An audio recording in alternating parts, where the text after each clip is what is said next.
Quel avenir pour la francophonie? Les députés français Amélia Lacrafi et Aurélien Taché ont présenté il y a quelques jours leur rapport d'information devant la Commission française des affaires étrangères de l'Assemblée nationale. 40 propositions pour faire évoluer la pratique du français à travers le monde. Bonsoir Aurélien Taché. Bonsoir. Soyez le bienvenu sur TV5 Monde. Vous êtes député LFI, la France Insoumise du Val d'Oise, en région parisienne. Et donc avec nous, Amélia Lacrafi, merci beaucoup d'être avec nous. Vous êtes député Bonsoir. Ensemble pour la République, député, je le précise, des Français établis hors de France, au Moyen-Orient et une grande partie sud de l'Afrique. C'est une grande circonscription. Alors vous êtes donc tous les deux rapporteurs de cette mission d'information sur l'avenir de la francophonie. Un chiffre pour commencer, 350 millions de personnes dans le monde parlent le français, on ne va pas s'en plaindre, dont 67 millions de Français, 67 millions de Français donc, sur 350 millions de locuteurs. Aurélien Taché, avec Madame la députée, on précise, vous avez rencontré de nombreuses personnalités, des experts, des intellectuels, des politiques, des artistes aussi, notamment en Afrique. Quel est le ressenti? Que vous ont-ils dit? Alors, on a eu, comme vous venez de le dire, des rencontres très variées, mais une des choses qui a pu revenir, par exemple, c'est chez un certain nombre de jeunes qu'on a pu rencontrer, notamment dans différents pays d'Afrique. On a été au Maroc, au Congo, au Sénégal. C'est pourquoi finalement continuer à apprendre à parler le français? Est-ce que ça va nous permettre d'aller travailler dans d'autres pays que celui où on habite? Évidemment, on peut penser à l'Europe ou à l'Amérique du Nord, parce que ils peuvent parfois en douter. Quand on a, par exemple, sur la France, une fermeture assez forte sur les mobilités, sur les visas, sur la migration. C'est une des questions qui se posent. Ou est-ce que ça va leur permettre d'accéder à de la formation, à des choses comme ça? Donc, on a essayé de leur répondre au mieux. D'ailleurs, on fait des propositions dans le rapport qui vont sur ces aspects-là. Exemption de visa pour tout le monde dans l'espace francophone. En tout cas, vous dites pour les politiques, pour les artistes, les chercheurs, les politiques et les décideurs économiques. Et puis, on réfléchit à un visa francophone. Mais c'est vrai qu'il faut quand même se dire que beaucoup de gens, par exemple, on a vu beaucoup de jeunes au Maroc ou ailleurs apprendre le français plutôt pour aller au Canada. On en a vu d'autres en Afrique subsaharienne qui l'apprennent pour aller au Maroc, parce que le Maroc délivre des bourses dans ce domaine-là. Donc, on a dû répondre à ces questions-là. Et puis, on a aussi dû répondre à d'autres types de questions. Nos amis québécois nous ont dit, ce qui nous intéresse, c'est que vous nous aidiez à protéger la langue française, notamment en matière d'exception culturelle. Il y a le débat, par exemple, de savoir s'il faut étendre cela aux plateformes type Netflix ou autres avec des contenus francophones, ou encore d'autres. Je pense à la ministre des Affaires étrangères sénégalaise ou à des responsables politiques congolais qui nous disent, nous, la francophonie, pourquoi pas, mais dans les institutions francophones, on ne voit plus l'élan qu'il y avait avant pour la paix. Je pense à la guerre entre le Rwanda et le Congo, pour Gaza, pourquoi il n'y a pas eu de grande déclaration à la sortie du sommet de Villers-Cotterêts. Donc vous voyez, ça recoupe des sujets très variés et des personnalités très variées. Et sur tous ces sujets, on a essayé de faire des propositions. Et on va justement en égrener quelques-unes. Amélia Lacrafi, peut-être une première question, la même sur le ressenti. Vous qui connaissez très bien le Maroc, qu'est-ce qui ressort souvent dans la bouche des locuteurs et locutrices francophones de par le monde? Alors, pour commencer, c'est 350 millions de locuteurs, mais avec un potentiel de 700 millions d'ici 2050, ce qu'il faut bien avoir en tête, avec notamment la démographie africaine. Ensuite, l'espace est dynamique. Il y a certains pays le montrent, notamment le Maroc et le Québec. Et ce que dit mon collègue est intéressant parce que ça prouve que la francophonie, c'est pas la France. Et je pense que c'est ce qui est important de rappeler.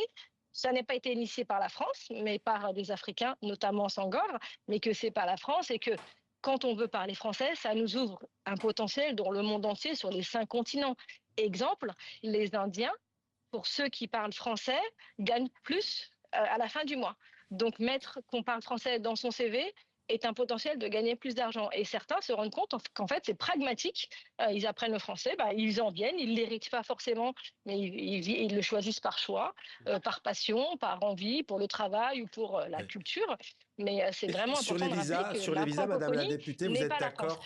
Pour les visas, il y a un sujet évidemment, et je le regrette, parce qu'on a voulu utiliser les visas pour gérer les flux migratoires, alors que les visas ont été mis en place après les attentats de la rue de Rennes en 85, et que c'était pour la sécurité des Français. Et on a malheureusement confondu sécurité et gestion des flux migratoires. Et pour moi, on devrait laisser la responsabilité du visa au ministère des Affaires étrangères. Mais ça, c'est très, très personnel. Et je voulais saluer, du coup, pour la circulation dans le monde francophone, l'initiative PIMEF de l'Agence universitaire de la francophonie, en fait, qui est un Erasmus francophone, finalement, pour les entrepreneurs et les jeunes actifs et les jeunes universitaires sur les 125 pays de l'AUF. C'est une réaction sur l'Erasmus qui est en programme de l'Union européenne qui dépasse les cadres de l'Europe, mais l'idée ce serait de pousser encore plus cette initiative de Oui, l'AUF. tout à fait. Je m'associe complètement à ce que vient de dire ma collègue. Effectivement, l'Agence universitaire de la francophonie a mis ce programme de manière un peu expérimentale, PIMEF, pour un certain nombre de personnes. Nous proposons d'essayer de le faire monter en puissance dans le rapport pour un véritable Erasmus francophone. Idéalement, il faudrait, et d'ailleurs on l'a dit, la francophonie c'est pas que la France, il faudrait que de manière sud-sud, nord-sud, sud-nord, on ait beaucoup plus de mobilité étudiante. C'est comme ça qu'on arrivera à finalement préparer une grande francophonie scientifique, qu'on arrivera à faire travailler des jeunes chercheurs ensemble pour demain dessaler l'eau de mer avec nos amis marocains, lancer des satellites avec nos amis sénégalais, travailler sur l'intelligence artificielle avec les Québécois. Mais puisqu'on parle de l'Agence universitaire de la francophonie, il faut quand même dire qu'elle est aujourd'hui menacée parce que 75% de son budget risque d'être amputé dans le prochain budget, ce qui est quand même assez contradictoire avec les objectifs de Villers-Cotterêts. Et pendant ce temps-là, on trouve 100 millions d'euros pour accueillir les universitaires américains. Donc nous, on propose un peu de rectifier le tir aussi dans le rapport. Je pense que l'agence... Vous n'êtes pas contre de les accueillir alors qu'ils sont menacés? Je ne suis pas contre, mais si vous voulez, s'il faut vraiment faire des choix de crédit, je préférerais quand même que l'Agence universitaire de la francophonie soit préservée. 1100 établissements d'enseignement supérieur, le plus grand réseau universitaire au monde. C'est une pépite, l'Agence universitaire de la francophonie. Il faut la défendre. Et il faut la défendre, comme vous dites. C'est vrai qu'on en a souvent parlé sur TV5 Monde. Vous plaidez pour la création d'une académie internationale francophone. Quel serait son rôle, ses prérogatives? Et on parlera ensuite du dictionnaire, parce que c'est un peu le cœur de cette langue française. Oui, écoutez, moi je plaide nous plaidons dans le rapport pour cela parce qu'effectivement, ça a été dit, ça a été rappelé aussi par ma collègue, on a aujourd'hui 350 millions de francophones, peut-être 700 millions d'ici à 2050. L'essentiel de cette dynamique est évidemment sur le continent africain. On aurait 70 à 80% de locuteurs qui sont sur le continent africain. Il faut pour ça investir dans les systèmes éducatifs. Et pour moi, c'est parce que ça ne va pas, c'est pas parce qu'il y a une démographie qu'on va forcément avoir les profs en face. Pour moi, il s'agit d'acter la copropriété de la langue entre tous ceux qui la parlent, tout simplement.